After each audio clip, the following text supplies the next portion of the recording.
Welcome back. In this lesson, we're going to create an AWS account. Now, we do have something called the free tier with AWS, so we don't need to pay to create the account, and we get a certain amount of resources that we can use without paying anything. Now, I'm calling this the management account because later on in the course, we're going to use a service called AWS Organizations. When we use that service, we can create additional accounts and form a hierarchy, and we can use that for various benefits. Now, when we do that, this account will be known in organizations as the management account. It's also where we're going to create our identities, our main identities, the users, the groups, the roles, and so on. So that's why I'm calling this the management account. Now let's see what we're going to need to create the account. Firstly, you're going to need a credit card. So you need a credit card or a debit card in order to be able to set up the account. Now we will try and avoid any bills. We'll use the free tier as much as possible, which means that we can use a certain amount of resources and not actually pay anything for using them. We will set up a billing alarm as well, so that if we accidentally leave something running and it's going to cost us money because we leave it running too long, then we'll get a notification to let us know if we exceed a certain dollar value. The next thing you'll need is a unique email address. So you do need a unique email address for each AWS account that you create. Now, if you're using Gmail or you're using Office 365, then you can use something called dynamic aliases. This has been around in Gmail for a long time. It's new to Office 365, so you need to check with your admin to find out if it's available or not. It does have to be enabled. Now, what this means is if you've got an email address like john@example.com, and example.com could be an email address, a custom email address on Gmail or on Office 365. What you can then do is take the first part of your email address, John, use a plus sign, and then add something unique after it. So in this case, DCT management, and then @example.com because that's your domain name. You can create multiple aliases this way. So we could then create our DCT prod account, and we can just create that as a dynamic alias using John plus dctprod@example.com. And all emails that go to these addresses will end up in the john@example.com mailbox. We then need to supply an account name.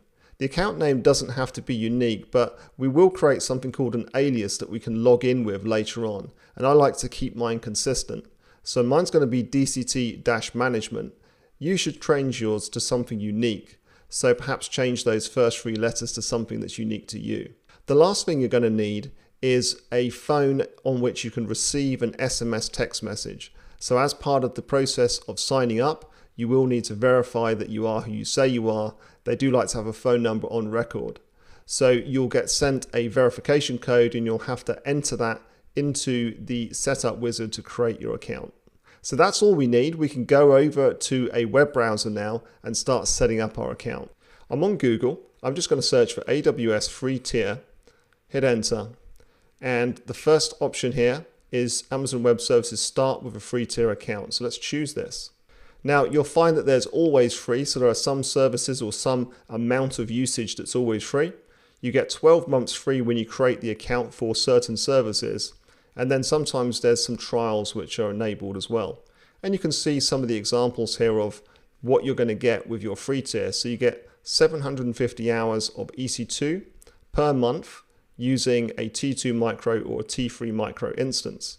And then you can see you get 5 gig of storage on S3 and so on. So there's quite a lot you can do with a free tier account. And we'll try to keep within the free tier for most of the labs within this course. So let's choose to create a free tier account. And we need to specify an email. You'll need to enter a password and confirm the password. And then we need to specify the account name as well. Once you've done that, you can click on continue. We're then going to choose the account type. Now I'm going to choose personal. I've got the full name as DCT management. And we then need to specify some details, including a phone number, address, city, state, and postal code. And once you've done that, click create account and continue. On the next screen, you need to enter your credit debit card details and confirm the address for your billing. Once you've done that, click on verify and add. You now need to confirm your identity. So you do need to have a message sent to you or receive a voice call on your phone. So in this case, what I'm going to do is simply enter my phone number and receive an SMS text message. Once you've filled out your phone number and entered the security check details, you can then click on Send SMS to receive the message. You'll then see a screen like this one, and you simply need to enter the code that was sent to you and click on Verify Code. Click on Continue, and now you get a couple of options for support plans. Now, the developer and the business plans do cost money, so we're going to stick with the basic plan here. So let's just click on Free. We then get a congratulations message, and you'll also receive an email with some details about your account. And you can click on Go to the AWS Management Console as well. We can then sign in with the root user email address that we created.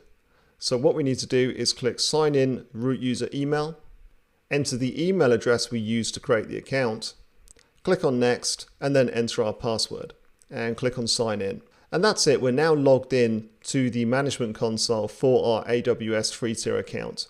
And in the next lesson, we're going to configure the account and set up a billing alarm.